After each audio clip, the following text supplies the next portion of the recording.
మా ఆరోగ్య సలహాలు యూట్యూబ్ ఛానల్కు స్వాగతం. మీరు ముందుగా మా ఛానల్ను సబ్స్క్రైబ్ చేసుకున్నట్లయితే మేము అందించే కొత్త వీడియోస్లు నోటిఫికేషన్ రూపంలో మీకు అందుతాయి. ఇంక వివరాలలోకి వెళ్దాము. సాధారణంగా తలనొప్పి వస్తానే చాలా చికాకుగా, ఇబ్బందిగా ఉంటుంది. తలనొప్పి రావడానికి అనేక కారణాలు ఉంటాయి. ఒత్తిడిని ఎక్కువగా తీసుకోవడం, ఆహారం లేదా నీరు తీసుకోకపోవడం, చికాకుగా ఉన్నప్పుడు, అలసిపోయినప్పుడు, మనకు నచ్చని పని చేసినప్పుడు, టెన్షన్ ఎక్కువగా తీసుకున్నప్పుడు, గాయాల కారణంగా ఇలా ఒక్కటేంటి పాయింట్ చాలా రకాలు ఉంటాయి.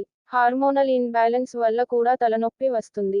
కానీ కొంతమందికి వన్ సైడ్ మాత్రమే ఎక్కువగా తలనొప్పి వస్తుంది. దీంతో ఇంకా చికాకుగా ఉంటుంది. ఏం చేయాలో అర్థం కాదు. మరి ఈ వన్ సైడ్ తలనొప్పిని ఎలా తగ్గించుకోవాలి? వన్ సైడ్ మాత్రమే ఎందుకు తలనొప్పి వస్తుందో ఇప్పుడు తెలుసుకుందాం. వన్ సైడ్ తలనొప్పి లక్షణాలు. వన్ సైడ్ ఎక్కువగా వచ్చే తలనొప్పిని టెన్షన్ తలనొప్పి లేదా మైగ్రేన్ అని పిలుస్తుంటారు నిపుణులు. ఈ తలనొప్పి వచ్చిందంటే 15 నిమిషాల నుంచి 3 గంటల వరకు ఉంటుంది. ఇది అకస్మాత్తుగా ఎటాక్ చేస్తుంది. వికారంగా, వాంతులు అవ్వడం, ఒక కంటి నుంచి కన్నీళ్లు రావడం ఇలా కొన్ని రకాల లక్షణాలు కనిపిస్తుంది. ఇది వచ్చిందంటే ఒక పట్టాన కూర్చోవడానికి, నిల్చోవడానికి కూడా ఇబ్బందిగా ఉంటుంది. ఎందుకు వస్తుంది ఈ వన్ సైడ్ తలనొప్పి రావడానికి?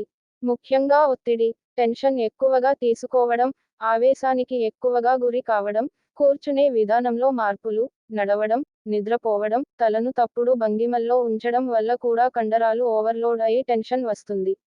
దీంతో ఒక వైపు తల నొప్పి వస్తూ ఉంటుంది.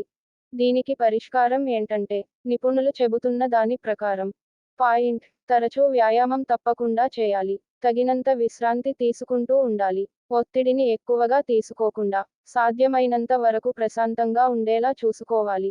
నిద్ర కూడా ఉండాలి. రాత్రి పడుకునేటప్పుడు సాఫ్ట్గా ఉండే దిండును ఉపయోగించాలి. దీంతో మీ తల, మెడ కండరాలు రిలాక్స్ అయి వన్ సైడ్ నొప్పి రాకుండా ఉంటుంది. అదే విధంగా డెస్క్ జాబ్స్ చేసే వారు గంటకు ఒకసారైనా కళ్లకు రెస్ట్ ఇవ్వడం మంచిది. కళ్లపై పెరిగిన ఒత్తిడి కారణంగా కూడా వన్ సైడ్ తల నొప్పి అనేది వస్తుంది.